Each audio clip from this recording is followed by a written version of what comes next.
why you're here. And I want to start tonight's message. By talking about my 18th birthday. So my 18th birthday. When I was 18 and I was going into my senior year of high school, I was born in July, so it was the middle of July. I was about to go into my senior year. I was super excited because I had planned to join the military. Like right out of high school, I wanted to join the military. I wanted to sign up earlier, but my parents weren't letting me, so I was excited about my 18th birthday because then I didn't need their permission. I could just go and do it. So I was really pumped about it, and I was so committed to this idea of going into the military that I had a job that I was qualified for. I had a spot reserved, but my recruiter looked at me and said, "Hey, you're in pretty good shape. You're a good guy. You play football. I think you should go what's called Airborne Ranger as well."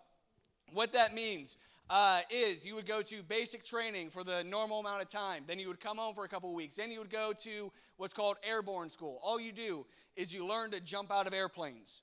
And it's not like cool jumping out of airplanes. It's not like, you're going super high up. You got like a mask to breathe. No, it's like you jump out and the parachute pulls for you automatically and you fly still pretty fast towards the ground. You hit the ground really hard. Like, all right, go and do it again. And you do that for 3 whole weeks until you can do it really well. And then after that school, you would go straight into what is called Ranger School. And Ranger School was where you learned about some survival techniques. It's kind of like the first step into special operations. But anybody who's a Ranger is still like just doing a normal job, just have some special qualifications. And I was really excited about it. The only issue was I was really afraid of heights. Like I did not like heights at all. I'm like anything where looking down, I think, that could kill me. I'm like, I'm not about it. But even worse than that could kill me was, that could break both my legs and my back and I'd still be alive. Like I wanted nothing to do with it, but in order to go through Ranger School, you had to go through Airborne first, which means I had to figure out how to jump out of an airplane, which meant the first time I jumped out of an airplane could not have been when I was doing that training. And so I was like, hey, Mom and Dad, I'm turning 18. I want to go skydiving on my 18th birthday. And so July 16th, I'm turning 18, and my 47-year-old mother and I go on a plane. We fly up 10 to 12,000 feet. We're tied to 2 random dudes, and then we jump out of an airplane, and it was honestly the coolest experience of my life. Like, I loved it. It was so cool to be that high in the air. I mean, it's terrifying when they open a door right next to you, and they're like, all right, put your legs out. You're like, okay. It is so scary, but you can see the curve of the earth. Like, it's so beautiful, even though I was just in Kearney, Nebraska. Like, it was such a great experience. And after I got back down, I was really excited. I'm like, I want to do that again and again and again. And ultimately, a few weeks later, I would find out that because of an injury and stuff, I could never go into the military. I was completely rejected. And all of a sudden, that activity that I really enjoyed and kind of had a rush and wanted to do again, it kind of scarred me. And it was like, okay, I can't do that anymore because it brought me back to where I was in that mindset as an 18-year-old. But my fear, something that I was afraid of, because I didn't have control, became one of my best experiences of my entire life. Something that I was once afraid of, now I was excited about and was okay with doing, and became one of the coolest experiences of my life. Sometimes we don't fully understand something, or we miss out on something that we could really love because of fear, or because something is holding us back.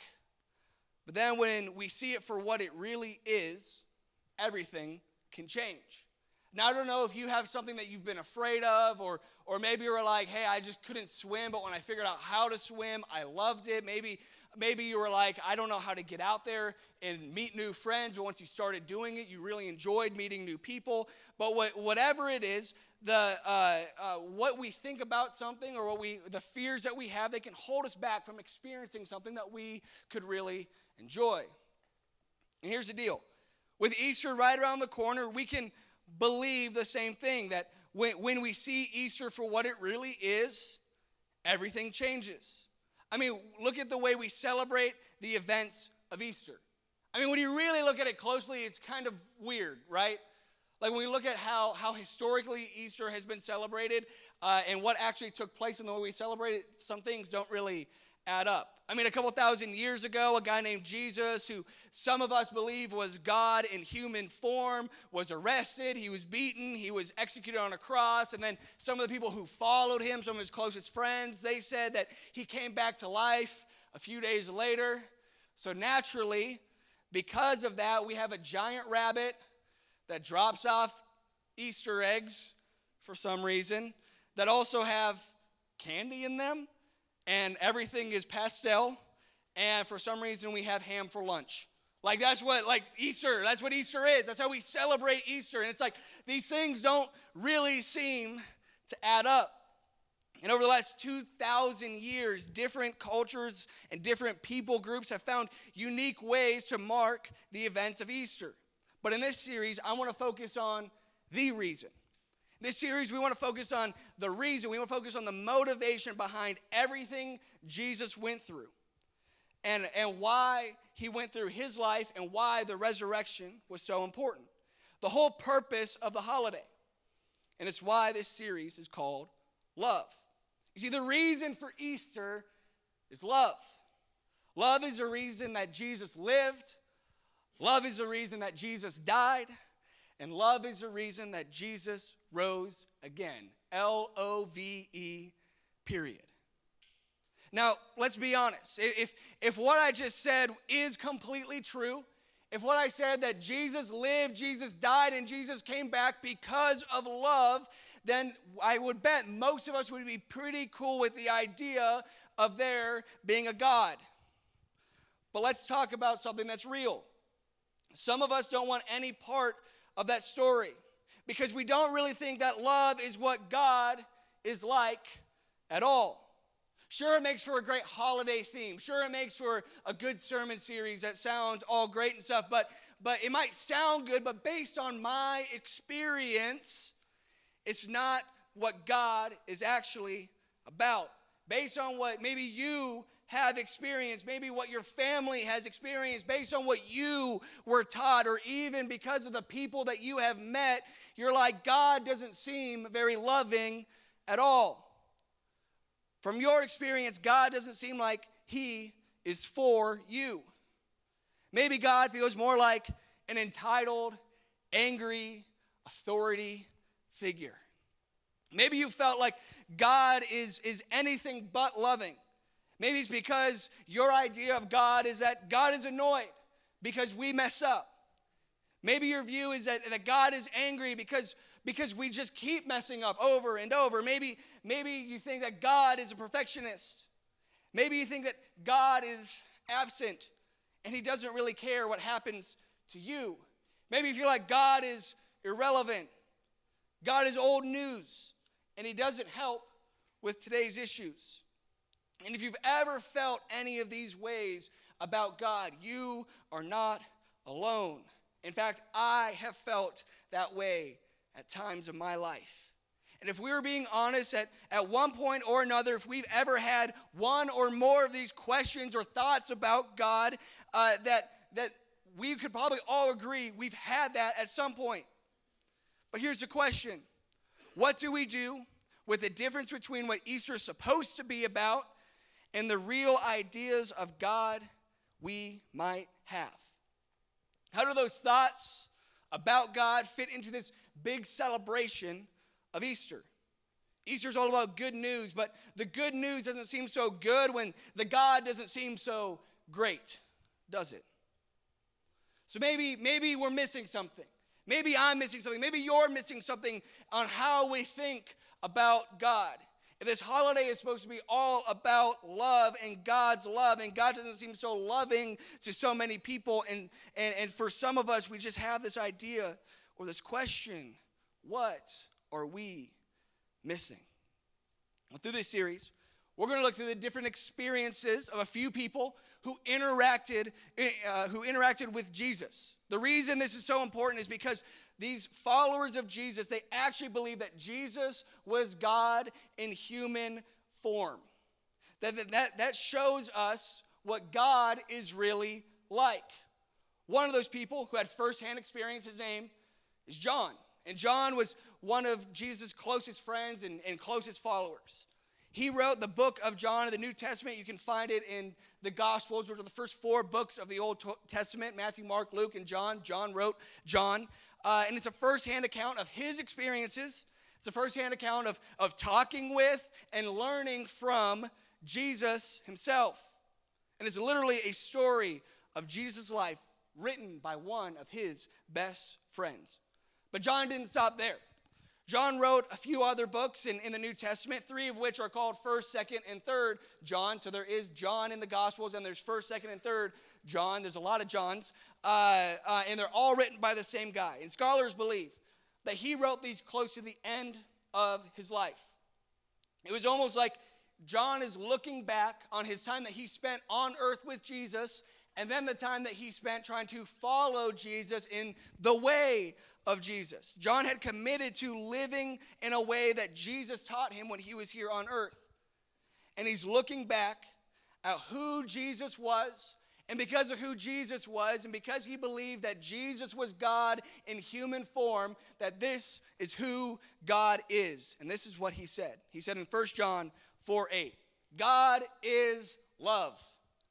I mean, he laid it out very simply to us. God is love.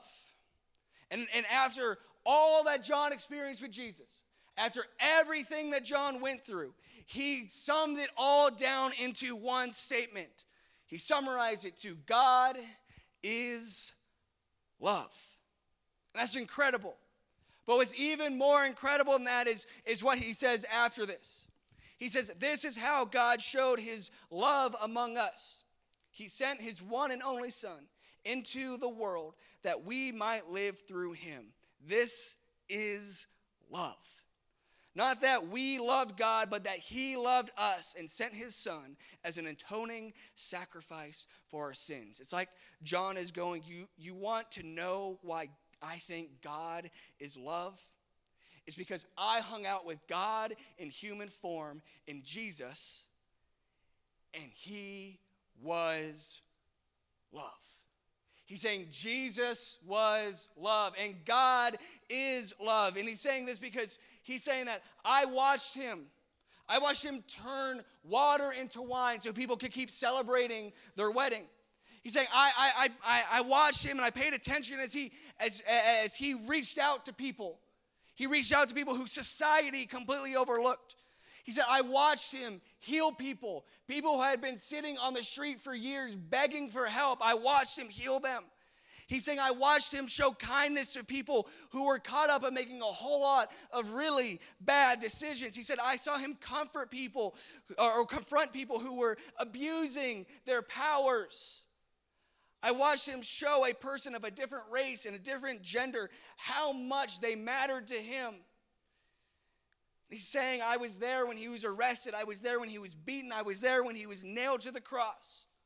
And I was there 3 days later when the tomb was empty. And I was there when he showed up alive again to me and my friends. Because John, he kept his receipts. And all those receipts read love. John had experienced love because of the time that he had with Jesus. He was there at the very first Easter, where the greatest love in all of history was put on display through the death and the resurrection of the most loving person to ever live. So, of course, all those years later, when John was trying to explain what God is like, all he could help but say is God is love. And John declares that Jesus had one objective. He had one objective: to show us what love looks like. Love looks like Jesus because Jesus lived out love. God's motivation for sending Jesus was to show the world that he loved it. And that the world had never experienced and will never experience this kind of love again. John's firsthand experience with the love of Jesus completely turned his life upside down. How Jesus loved John and his friends showed them how love can change everything. John wasn't writing everything down to make some point for the sake of history. It was quite the opposite. John had a history with Jesus. And what Jesus proved to John is something that he does for us as well. Think of it this way. How Jesus loved shows us what love can do. John had all the receipts of what love could do. But what's so different about God's love displayed in Jesus' life and in his death and in his resurrection? Jesus went as far. He went as far as dying to show us the depths of his love that he had for you and for me. And if you ever wonder if your mistakes are too big or if your missteps are too many, you need to remember what Jesus did at Easter. That he died and he came back to life. And when he did that, he was thinking about you. When Jesus died, as he hung on that cross, he thought about you. And he did this for you. And nothing that you can ever do in your life can cancel what Jesus has already done for you. Because of Jesus, we know that the love is greater than our failures, that the love of Jesus is greater than our mistakes, and that the love of Jesus is even greater than death itself. Whatever you thought about God up until now, we need to remember moving forward that how Jesus loved shows what love can do. And if I take one thing away from this Easter, just one thing, my hope is that it would be this, that God loves us deeply. And the death and the resurrection of Jesus proved that to us. And regardless of what ideas you have about God coming into this conversation, I want to encourage you with these next 2 steps for this season, this Easter season. Number 1 is to be honest with yourself about your ideas of what God is like. You have an opinion about God. It's true. Based on your experiences, you have an opinion about God, and it's impossible for that opinion not to affect you in some way. But I want to encourage you to be honest with yourself. Maybe take a few minutes this week and really ask yourself, what do you think about God? But the key is to not just give yourself the churchy answer. Don't just give the one that you feel obligated to say. You have to be real. You have to be real with yourself. You have to be real with God. But don't worry. God can handle it. You're not going to offend God, but you have to be honest with yourself about what your ideas of God are really like. Then I want to encourage you to consider what would be different if everything we talked about today was true. I want you to process what God's love means to you personally. What does it mean to you that God, the creator of everything, the one who puts you where you are, the one who's created every person of the history of time, who created the earth that we live on, who created the universe, what does it mean to you that he loves you? How does that knowledge, how does that thought impact the way that you look at yourself? I encourage you, at some point this week, turn on a timer for 15 minutes. 15 minutes and set your phone on the other side of the room on Do Not Disturb. Make it to where the only thing that's going to ring on that phone is that timer when 15 minutes is over. And I want you to ask yourself, what does it mean to me that the creator of everything loves me? What does it mean that he would love you so much that he would send his son to live a perfect life, to be beaten, to be hung on a cross, and to die, and to resurrect, to come back to life again, and to ascend into heaven? And he thought about you. What does that mean to you? Love looks like Jesus. And how Jesus loved shows us what love can do. And remember, love is the reason that Jesus lived. Love is the reason that Jesus died. And love is the reason that Jesus rose again. Let's pray.